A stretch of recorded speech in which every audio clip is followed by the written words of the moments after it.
Olá, meus queridos irmãos, meus amigos, vamos mais uma vez nos encontrando aqui para compartilharmos a Palavra de Deus, aprendermos um pouquinho mais sobre a Palavra de Deus, e dessa vez nós vamos estudar um pouquinho aqui sobre Crônicas. Vamos aprender um pouquinho deste livro que é bastante interessante, tem muito a nos ensinar, então vamos crescer juntos no conhecimento desse livro. A nossa intenção é que você entenda o valor da história de Israel para os dias de hoje, como ela pode ser importante, como é que a gente pode aplicar essa história para os nossos dias.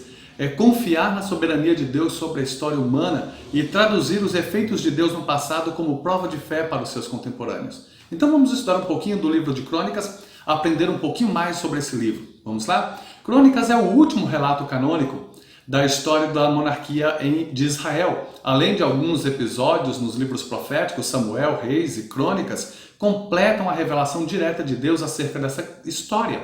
Crônicas se baseia muito em Samuel e Reis, a ponto de ser a liga que lhes permite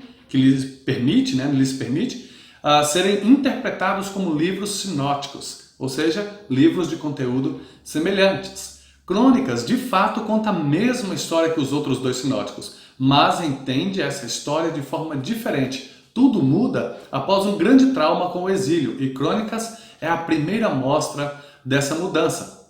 O que é uma crônica, de fato? Aí, às vezes, a gente pergunta, mas o que é uma crônica? Uma crônica difere de uma história por ser um livro, um registro, de acontecimentos transitórios, feitos sem qualquer critério seletivo quanto ao que se inclui ou que se omite. O cronista escreve, obviamente, histórias, pois há um princípio muito claro que ressalta tanto o que acrescenta a Samuel e a Reis, como do que exclui. Os seus acrescentamentos, ou aquilo que lhe é acrescentado, refere-se principalmente ao templo e aos seus atos de culto e aos acontecimentos que exaltavam o aspecto religioso de Estado sobre o civil. É óbvio que se preocupa tanto, sobretudo, com Israel como comunidade religiosa. Mas o que se omite mostra o quê? Mostra que o seu interesse se concentrava no desenvolvimento de duas instituições divinas, o templo e a linhagem davídica de monarcas. Por isso, só se menciona a morte de Saul, omitindo-se o seu reinado, o pecado de Davi, a rebelião de Absalão, a tentativa de usurpação feita por Adonias. A história do Reino do Norte, que se revoltou contra ambas essas instituições de Deus, é mencionada só até o ponto em que se relaciona com os destinos de Judá. Não é difícil descortinar os motivos que levaram à feitura do livro de Crônicas. A comunidade posterior ao exílio tinha que compreender como surgira, que era uma verdadeira continuação do reino anterior ao exílio, o que explica na presença das genealogias, e qual o papel do dom de Deus, o templo e os seus atos de culto que lhes fora confiado. Da omissão de tantas cenas familiares de Samuel e Reis, ressalta que, embora fossem poucos os que haviam regressado do exílio, Deus sempre eliminara da história do seu povo os elementos que contra ele se revoltavam. Então, omite-se algumas histórias de Samuel e Reis exatamente para apontar para isso. Deus tira da história aqueles que se voltam contra ele. Então, numa era em que cada vez mais forte, em que é cada vez mais forte a tendência de pôr à parte a antiga revelação de Deus nas Escrituras, o livro de Crônicas tem uma mensagem de encorajamento e advertência para nós. Então vamos lá, uma visão panorâmica dos livros de Crônicas. O autor dos livros de Crônicas, possivelmente um sacerdote. Não dá para saber exatamente quem, mas talvez prudente pensarmos em Esdras como um compilador dessa história. Alguém que veio copiando toda essa história e ajuntando tudo isso aí como um livro para a posteridade. A narrativa fala desde a criação, usando as genealogias. Ele narra desde a criação e vai até 538 a.C., que o fim, possivelmente, uma data próxima aí para o fim do exílio babilônico. Então a escrita do livro, ou a compilação final, poderia ter sido aí em 538 a.C. ou um pouco posterior. É quase certo isso. Alguns versículos chaves para o livro, 1 Crônicas 17, 27 e 2 Crônicas 7, 14. O versículo chave de 1 Crônicas, no capítulo 17, verso 27, diz assim: Agora, conforme a tua vontade, abençoa a família do teu servo, para que subsista diante de ti, sempre diante de ti, porque o que tu abençoas será abençoado para sempre, ó Senhor. Esse é o versículo-chave do 1 Crônicas. Mas o versículo-chave de 2 Crônicas é aquele que a maioria conhece, né? 2 Crônicas 7,14, que diz assim: E se o meu povo, que se chama pelo meu nome, se humilhar, orar e buscar a minha presença, e se desviar dos seus maus caminhos, então ouvirei dos céus, perdoarei os seus pecados e sararei a sua terra. A palavra-chave para 1 Crônicas, possivelmente recordação. E a palavra-chave para 2 Crônicas, uma avaliação. É um tipo de resumo da história. Então nós temos aí, 1 Crônicas, as genealogias, do capítulo 1 até o capítulo 9, genealogias. 1 Crônicas 10 a 12, Davi sobe ao trono. 1 Crônicas 13 ao 24, o reinado de Davi. E 1 Crônicas 29, Salomão sobe ao trono. Já em 2 Crônicas, nós temos do capítulo 1 de 2 Crônicas até o capítulo 9, o reinado de Salomão. No capítulo 10 e 11, nós temos a divisão do reino. É o momento em que Deus proíbe que o reino do sul faça guerra ao reino do norte, né? Há uma proibição aí. No 2 Crônicas de 12 a 20, nós temos os reis de Judá. E 2 Crônicas 21 a 24, o decreto do rei Ciro. Seguindo então, resumimos os dois livros de Crônicas com a seguinte expressão: Deus revisa a história do povo, salientando a fidelidade para com seu servo Davi e sua disciplina com o exílio. Deus revisa a história do povo, salientando a fidelidade para com seu servo Davi e sua disciplina com o exílio. Quais são os contrastes que nós encontramos no livro de Crônicas, pensando em Samuel e Reis? Se somarmos Samuel mais Reis seria igual a Crônicas, essa equação está certa? Será? Sim e não. Há probabilidade de acertos e erros, né? Por que sim e não? Embora englobem os mesmos assuntos, os livros têm diferenças que ajudam a ampliar nosso conhecimento da história do povo de Deus. Por exemplo, vamos estudar um pouquinho aí dos contrastes de Samuel e Reis com Crônicas. Enquanto Samuel e Reis narram do ponto de vista do historiador, Crônicas narra do ponto de vista de um sacerdote. Enquanto o enfoque de Samuel e Reis é o reino unificado, o enfoque de Crônicas seria mais Judá. Enquanto Samuel e Reis registram de forma mais biográfica, contando a história dos personagens, Crônicas de um modo mais genealógico, apontando para a genealogia, para o surgimento, para a origem. Enquanto a ênfase de Samuel e Reis está na idolatria do povo, Crônicas é na indiferença espiritual de um povo. Enquanto o foco de Samuel e Reis é antes do exílio, o de Crônicas é depois do exílio. Vamos lá, vamos seguindo então, vamos ler aí 2 Crônicas 20 e 20, o texto está aí para você ver. E o texto diz assim: De manhã cedo, eles se levantaram e saíram para o deserto de Tecoa. Ao saírem, Josafá ficou em pé e disse: Ó Judá e vós, moradores de Jerusalém, ouvi-me, crede no Senhor vosso Deus e estareis seguros, crede nos seus profetas e sereis bem-sucedidos. 2 Crônicas 20, 20. Então, vamos lá, algumas perguntas para que a gente possa entender melhor esse texto e também compreendermos o livro. Segundo o versículo, o que é preciso para ter a garantia de segurança?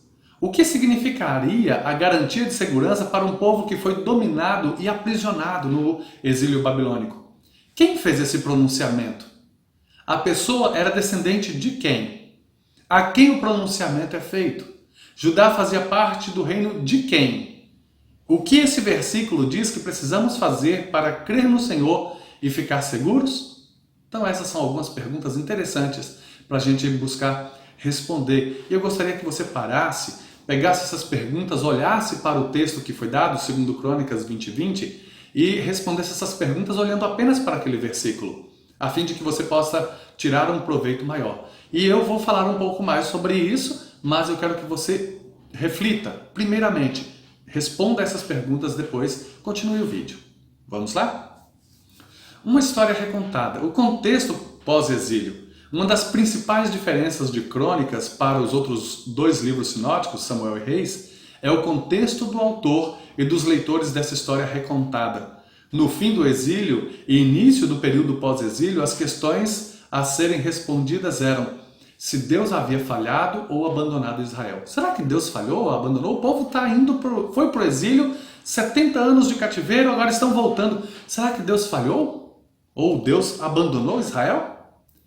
Outra pergunta, outro questionamento é se Israel, melhor dizendo, ainda era povo de Deus. Ou a aliança teria sido revogada. Deus revogou a aliança com Israel?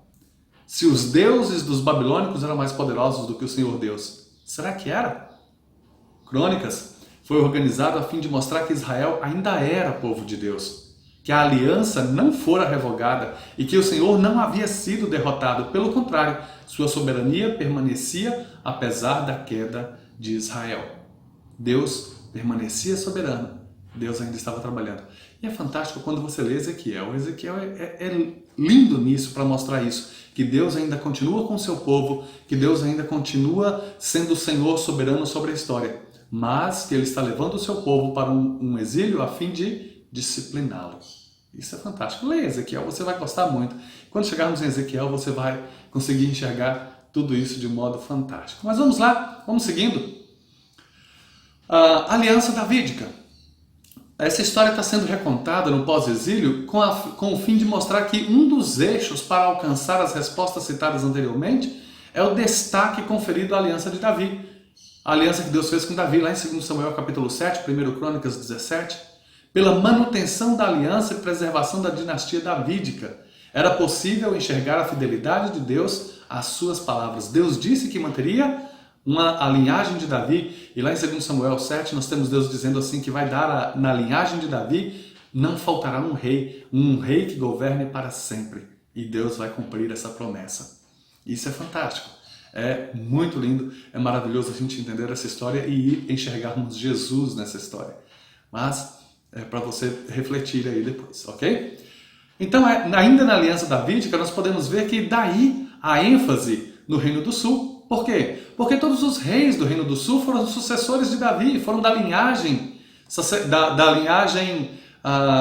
de Davi, da linhagem real de Davi. No Reino do Norte não, mas no Reino do Sul todos os reis foram da linhagem real de Davi. Deus prometeu um rei na linhagem, da linhagem de Davi que reinaria para sempre. E eles citam esses reis exatamente para buscar essa resposta, essa promessa de Deus. Então, a ênfase do Reino do Sul mostra o porquê da dinastia davídica permanecer à frente do povo e apresentou os principais elementos do judaísmo pós-exílio. A centralidade do culto no Templo de Jerusalém e o governo teocrático de Israel. E a ênfase na lei. Outra coisa, o texto que nós lemos, 2 Crônicas 20, é a ênfase nos profetas. Ali enfatiza, ouçam os profetas. Durante o exílio, com o templo destruído e o ofício sacerdotal em decadência, o movimento profético se tornou fundamental para a manutenção da fé e da lei judaica. Diferente dos históricos sinóticos, Crônicas não marginaliza os profetas, como é o caso de Elias e Eliseu, mas os apresenta como figuras referenciais para os reis. Se o rei ouvia a mensagem profética, tinha sucesso. Se não ouvia, trazia um castigo sobre si e sobre a nação. Alguns exemplos, bons exemplos. Roboão, 2 Crônicas 12, 5-8. O rei Asa, 2 Crônicas 15. O rei Josafá, 2 Crônicas 18, 4-27.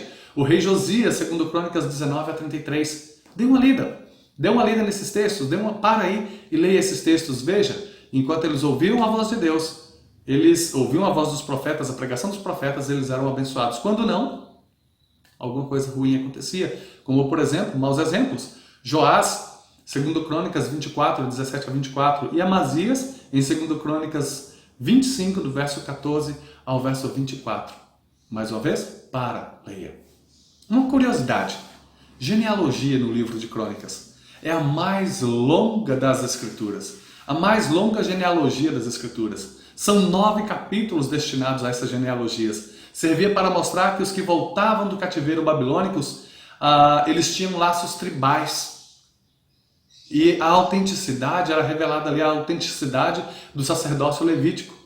Também era mostrada nessas genealogias a validação de Judá como tribo com direito a governo, com base lá em Gênesis 49:10, que Deus falou que daria a Jacó, né, ou Israel, ele fala a Judá, abençoa Judá, dizendo que dele sairia um cetro que governaria. E aqui vem então para mostrar isso, para dizer que vai se cumprir tudo isso. A genealogia serve para ver isso. Então olha só, para que servia a genealogia? Para mostrar àqueles que voltavam do cativeiro de onde eles vieram, né? Para mostrar a eles a autenticidade do sacerdócio levítico, para mostrar a eles que o reino de Judá estava validado por Deus como um reino com direito a governo, com base lá em Gênesis 49, verso 10.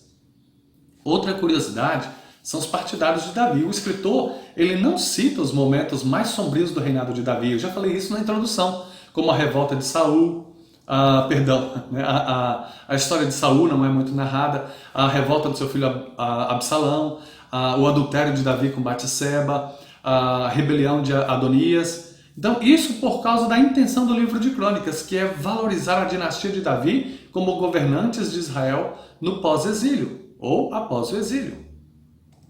Entendeu? Outra curiosidade são as fontes. Crônicas foi grandemente baseada no livro de Samuel e Reis, nós já vimos isso lá no passado, que são os sinóticos de Crônicas, ou seja, livros que contêm o mesmo conteúdo, ou conteúdos semelhantes, sendo que é possível encontrar passagens exatamente iguais dos dois livros em Crônicas. Passagens que estão em Samuel e em Reis são semelhantes em Crônicas, o que serve de evidência para a valorização de tais livros acima de outras histórias de Israel no período pós-exílico, ou pós-exílio. Agora, quais são as doutrinas que nós aprendemos de Crônicas? Crônica destaca o estabelecimento e o desenvolvimento de um reino sacerdotal na terra por meio de Davi. O escolhido, o que culmina na esperança do filho dinástico de Davi, o ungido. Lembra da promessa? Um rei, lá em 2 Samuel 7, um rei que reine para sempre. E o seu reinado durará para sempre. O descendente de Davi seria um rei que reinaria para sempre. Então eles estão nessa expectativa. Cadê esse rei? Eles querem ver. Alguns dos principais conceitos acerca do reino de Deus já se encontram em Crônicas, apesar de sua limitação temporal à continuidade de Israel. Então, o que nós vemos? O Deus do reino. É a primeira doutrina, o primeiro ensino aí. O Deus do reino. Deus está presente em seu reino. Ele permanece no meio da congregação por intermédio do templo e da Arca da Aliança. Está lá em 2 Crônicas 5, 7 a 14, capítulo 7, versos de 1 e 2. Apesar disso, sua santidade é inabalável. 1 Crônicas 13, 9 a 10. O reino de Deus não se limita, entretanto, apenas ao âmbito de Israel. Sua soberania se expande por toda a terra. 1 Crônicas 16, 30 e 31. Deixa eu ler com você esse texto de 1 Crônicas 16, 30 e 31, para que a gente possa conhecer um pouco mais, aprender um pouco mais. Olha só. Diz assim: toda a terra trema diante dele, pois firmou o mundo para que não seja abalado. Alegrem-se os céus e regozije-se a terra, e diga-se entre as nações: o Senhor reina. Lindo, não? O Senhor é rei sobre toda a terra. A história aqui é para mostrar: o Senhor reina. O reino de Deus, o Deus do reino, está aí. O Deus vivo que reina para todo sempre está aí. Ele continua reinando sobre o seu povo. Ele continua cuidando do seu povo. A sua santidade é inabalável. E ele está presente, ele se mostra presente ali entre o povo, por meio do templo e também da Arca da Aliança. Outra doutrina ensinada é o curso do reino. A genealogia de Crônicas expande o curso do reino de Deus para o início da humanidade. Ele mostra como surgiu e até onde vai. Então, começando em Adão e chegando até a comunidade de Israel que sobreviveu ao exílio, eles estão mostrando: é aí que está o reino de Deus. É aí que está o reino de Deus. Desde o princípio, o reino sofre oposições. Nós vamos ver 1 Crônicas, capítulo 1, verso 10. Mas nada disso se sobressai à mão de Deus, conduzindo o seu reino ao longo da história, como está em 1 Crônicas 4, de 9 a 10. O resumo, nós podemos entender de toda a Bíblia, aí, por assim dizer, é que Deus está buscando um povo para ser dele, para habitar na terra dele, debaixo da lei dele, gozando das suas bênçãos por meio do sacrifício do seu Filho. É o povo de Deus, na terra de Deus, debaixo da lei de Deus, gozando as bênçãos de Deus por meio do sacrifício do Filho de Deus. É o que Deus deseja. Deus está buscando um povo para si, para habitar numa terra que Ele fez, não é uma terra dele, que viva debaixo do seu governo, que desfrute das suas bênçãos, e tudo isso por meio do sacrifício de Cristo. Mas vamos lá, e Crônicas do Novo Testamento? A única outra genealogia da Bíblia que abrange os ascendentes, né, de Adão, é a de Jesus, relatada no Evangelho de Lucas, lá no capítulo 2. E na genealogia de Jesus, escrita por Lucas, há 36 nomes, dos quais apenas 2 não constam na genealogia de Crônicas, que está lá em 1 Crônicas, capítulo 1, 2 e 3. Olha só para você ver. Nomes que constam na genealogia de Lucas e Crônicas. Os que constam: Adão, Sete, Enos, Cainã, Maalalel, Jared, Enoque, Matusalém ou Metusalém, Lameque, Noé, Sem, Arfaxad, Salá, Eber, Faleg ou Peleg, Hagaú ou Reu, Serug, Naor, Tera, Abraão, Isaac, Jacó ou Israel, Judá, Pérez, Esrom, Arni ou Ram, Aminadab, Nazon, Salá ou Salma, Boaz, Obed, Jessé, Davi e Natã. E os nomes que não constam: Cainã e Admin. Né? É só uma curiosidade, ok? E aí? E então, como a gente conclui essa história? Estudar Samuel e Reis e Crônicas é como ter um intensivão da história na véspera da prova. Você conseguiria guardar todos os dados?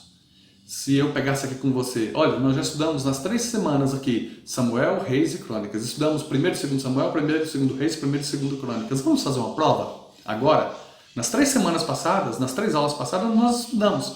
Com essa, agora nós fechamos toda a história do povo de Israel. Desde a sua criação, né, como reino, até o pós-exílio. E, pegando Crônicas, nós temos a genealogia desde Adão até o pós-exílio babilônico. Então, já está todo mundo pronto para fazer uma prova, certo? Infelizmente não, porque é um intensivão, tem muitos dados, é muito complicado fazer isso. É muita informação, é muito conteúdo. Juntos, esses livros mostram como Deus elegeu a Israel, como foi fiel à sua aliança e depois de muitas chances, disciplina a esse povo que por muitas vezes é rebelde. E no final de tudo, um povo que é curado da idolatria pelo exílio. O alerta geral desse livro, dado por esses historiadores, é: ninguém, a não ser o Senhor, pode nos ajudar a cumprir a nossa parte na aliança que temos com Ele. Sim, Deus tem uma aliança conosco. Deus tem um pacto conosco. Deus tem conosco a promessa em Cristo Jesus. A aliança foi feita, nós como cristãos temos uma aliança em Cristo Jesus. Uma promessa feita em Cristo Jesus. E nós aguardamos novos céus e nova terra em Cristo Jesus. Aqueles que são salvos em Cristo Jesus estão caminhando, aguardando este lugar, esse novo céu e nova terra.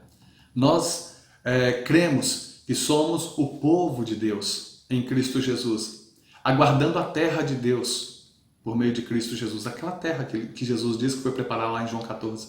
Né? Vou preparar-vos um lugar. Um povo que hoje precisa buscar viver debaixo do governo de Deus em Cristo Jesus, obedecendo as suas leis, gozando do cuidado de Deus em Cristo Jesus, para depois também desfrutar da eternidade de Deus em Cristo Jesus. E tudo isso, como eu disse aqui e repeti várias vezes, sempre por meio do sacrifício de Cristo Jesus.